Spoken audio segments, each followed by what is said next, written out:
Good day, everyone. It's a pleasure to welcome you all on our site, Teachers Video Club. Today, you have me as your lecturer. My name is Denisejoyvergara and you can call me Teacher Denise. I am a part of the Faculty of Arts and Languages at Philippine Normal University. Our topic for today is figures of speech. Our objectives for this session are the following. First is to clearly discuss the different types of figures of speech and explain how they are differently used. Last is to give realistic situations where figures of speech are used. You might have heard about figurative language, but what really is it? Figurative language gives clearness, force, beauty, and memorableness to our ideas. So how is it important to you as a student? Figurative language as to the effectiveness of our speech. What is a figure of speech? Remember what I've said earlier? A figure of speech is any use of words in a sense different from the literal definitions for the purpose of producing clearness, force, beauty, and memorableness of expression. There are a lot of figures of speech in the English language, but I will only discuss about the most common ones. The first figure of speech that we will discuss is simile. This might not be new to you since this is the most commonly used figure of speech. A simile is a direct comparison between two things, indicated by the expressions like or as. Take a look at these examples.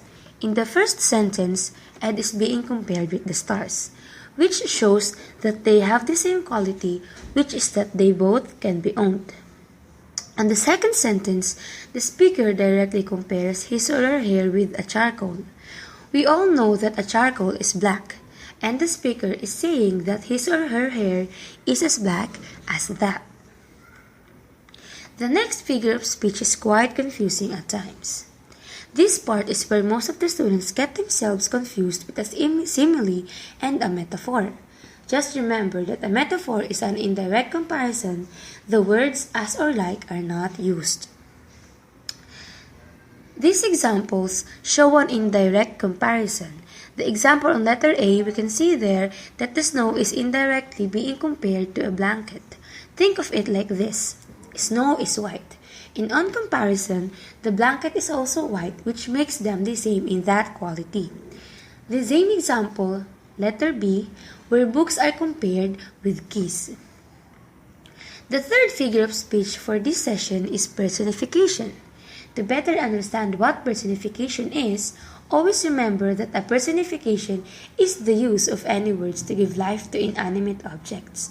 When someone uses personification, it's like describing a non-living thing using a word that describes a human being.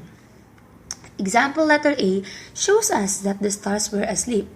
If we analyze the sentence, the action done by the stars is sleeping, an action that only us, the living things, can do. The speaker is basically giving a person's quality to an inanimate object. On example B, same rule applies. Apostrophe. Yes, this figure of speech exists. This is not the apostrophe that you use to distinguish ownership. But when a speaker or an author addresses an absent person or a usually personified thing rhetorically, that's when an apostrophe is used.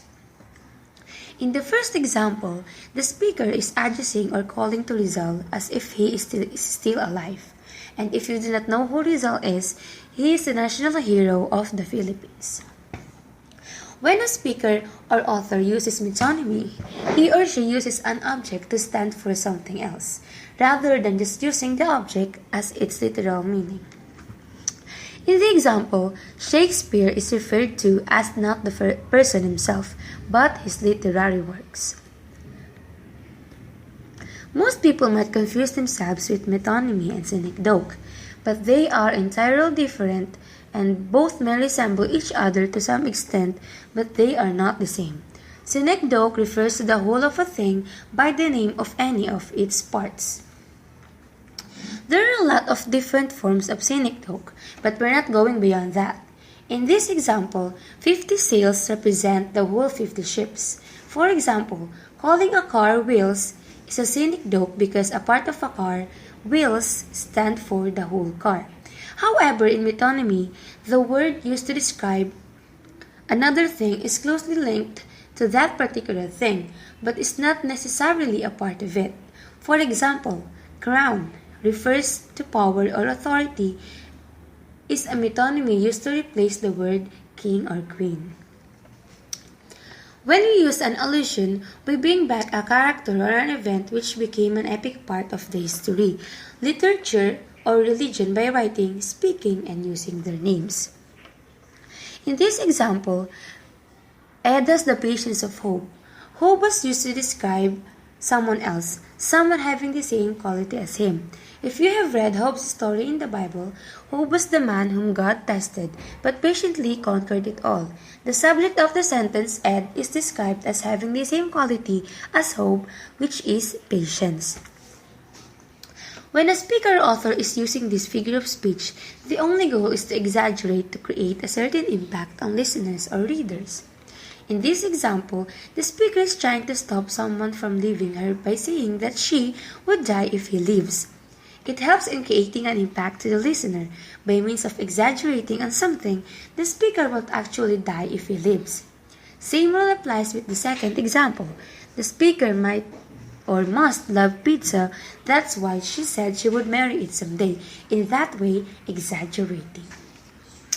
A speaker or writer often uses irony to create sarcasm in his or her speech, because irony is saying or writing something opposite of what you really mean. There are different types of irony, but in these examples we will see that what the speaker is saying is actually the opposite of what he or she means. In the first example, the speaker actually meant that the person he or she is talking to refused to help them. In the second example, the speaker is talking to his friend who is physically thin but used the word fat to describe his friend. Most of the time, irony in spoken discourse is used with a certain level of intimacy between each other. Like what I've said earlier, these are just the most common types of figures of speech. There are a lot more of this. Always remember that in using figures of speech, there must be an appropriate specific context where it should be used, so that the readers, especially the listeners, won't get themselves confused. So for this session, we have discussed the figurative language. We also made use of examples that might happen to you in real-life situations or in useful situations that might exist in the future. Knowing when to use what kind of figure of speech at the proper context and content would lead us to a clearer message. For further questions, log on to Teachers Video Club and you can download this video by clicking the subscribe button and the link below. Thank you.